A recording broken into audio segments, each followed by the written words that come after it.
Bismillahirrahmanirrahim. Assalamualaikum warahmatullahi wabarakatuh.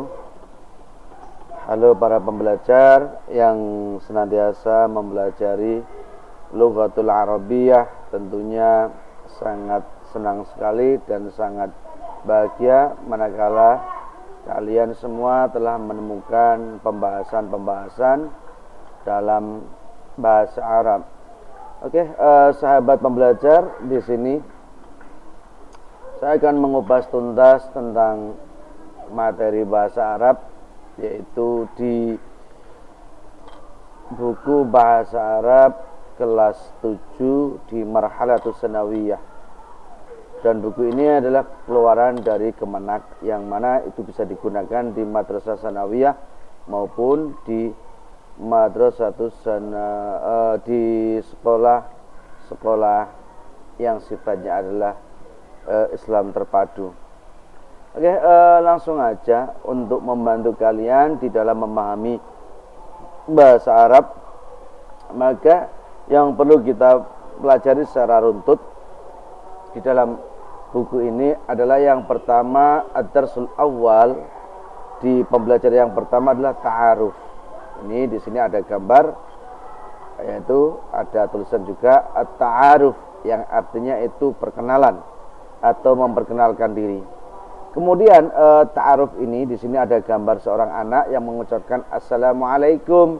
Ini sebuah sapaan, assalamualaikum, ismi Azam, nama saya adalah Azam. Ini hanya sebuah contoh bagaimanakah kita akan bisa memahami bahasa Arab ini dengan baik dan benar. Oke, dalam ta'aruf yaitu indikator yang perlu kita pahami, ya. Ada 4 di dalam kompetensi dasar.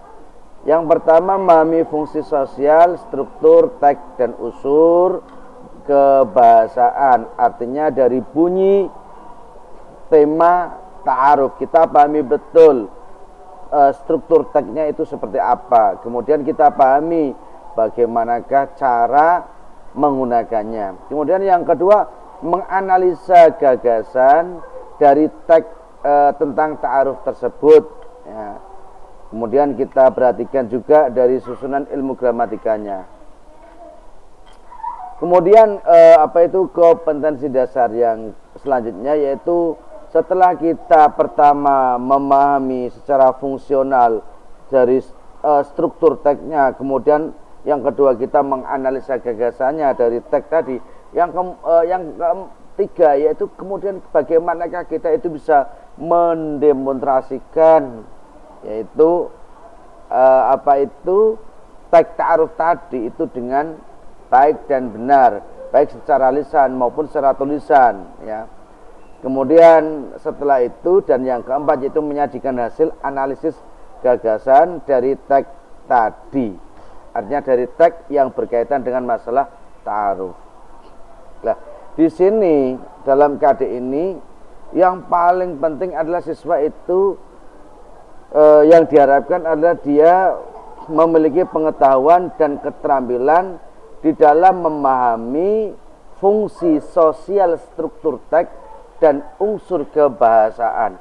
Bagaimana cara dia itu mengucapkannya dengan baik, kemudian bagaimana ia itu memahami dalam ilmu gramatikanya, dan juga isi dan bahkan ketika memperkenalkan diri dengan orang lain. Baik. Poin yang pertama di dalam ta'aruf yang harus kita pahami adalah an-nasyatul awal, yaitu membangun sebuah konsep, membangun sebuah pengetahuan di dalam bahasa ini. Makanya yang pertama apa? An-nasyatul awal, yaitu membangun pengetahuan dulu tentang apa itu ta'aruf, bagaimanakah ta'aruf. Kemudian setelah kita membangun yang namanya pengetahuan, maka perhatikan ungdur waqra wa'aid. Di sini ada mufradat, yang mana mufradat itu fungsinya adalah supaya kita mempercepat di dalam apa itu mengucapkan, supaya kita mempercepat di dalam muhadasahnya, supaya kita juga mempercepat di dalam memahaminya. Lah ini namanya membangun pengetahuan, dimulai dari kosakata. Kalau dalam bahasa kita adalah kosakata, tapi kalau dalam bahasa Arab adalah mufradat. Contoh sederhana di sini banyak sekali al-mufradat. Contoh kalimat apa? Huwa, iya, anta, anti, ana. Kalau kita perhatikan di situ adalah dari kata benda, kata isim. Ya, dari kata isim, mufradat, tapi adalah kata isim. Yaitu isimnya apa? Isim dhamir, kata ganti. Huwa, yang artinya dia laki-laki. Hiya, artinya dia perempuan. Anta, itu muhattab, yaitu orang yang diajak berbicara. Kamu laki-laki. Anti, kamu perempuan. Kemudian ana, ini namanya mutakalim wahdah, artinya dia sendirian. Kemudian hadza, ini adalah isyarah yang menunjukkan bahwa ini adalah laki-laki. Hadhihi, ini perempuan. Dzalika, itu laki-laki. Tilka, itu perempuan. Kemudian ismi, nama saya. Ya. Talib, siswa. Talibah, siswi. Sadiqi, teman saya. Sadiqati, teman aku, perempuan.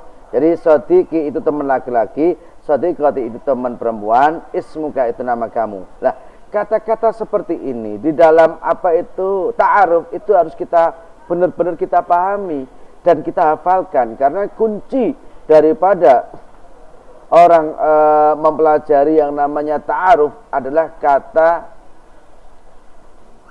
ganti. Contoh, man huwa, siapa dia? Man hiya, siapa dia? Mahada, ini apa? Wa talib, dia adalah seorang siswa. Ya talibah, dia adalah seorang siswi. Nah, itu contoh.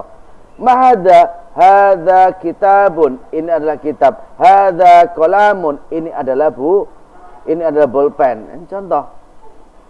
Masmuk, ini ya, siapa namamu? Ismi Ahmad. Ini contoh. Maka mufradat atau kosakata di dalam bahasa ini harus benar-benar kita pahami. Kalau kita perhatikan di sini adalah kata ganti, huwa, hiya, anta, anti, ana. Ini termasuk daripada apa itu kata ganti isim dhamir. Kemudian hadza, hadhihi, dzalika, tilka, itu semua adalah isim isyarah yang ditujukan terhadap sesuatu, baik itu benda maupun juga manusia. Kemudian kalimat talib, talibah, sadiqi, sadiqati, ismuk, itu adalah kata benda yang ditunjukkan kepada nama seseorang atau manusia. Kata benda. Talib itu manusia, itu benda yang bergerak.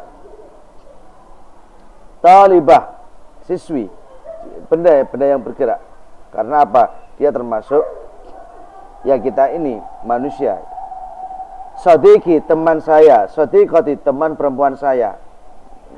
Jadi mufradat di dalam ta'aruf ini, maka pengetahuan yang paling utama adalah bagaimana supaya kita itu bisa membangun pengetahuan, sehingga di dalam merangkai kata itu kita diberikan kemudahan nanti di dalam menyampaikannya. Sebagaimana dalam KD tadi, yaitu siswa mampu untuk membangun struktur ya bacaan, siswa mampu untuk menganalisa, kemudian siswa mampu untuk mendemonstrasikan tentang ta'aruf itu sendiri. Oke, sahabat belajar, silahkan kalian bisa ikuti terus. Insyaallah nanti ini akan saya lanjutkan pembahasannya dari an-nasyatul awal, kemudian nanti kita akan memasuki ke sesi selanjutnya, yaitu tentang masalah kata tanya, yaitu kata istifham. Oke, saya kira itu. Ila liqa. Assalamualaikum warahmatullahi wabarakatuh.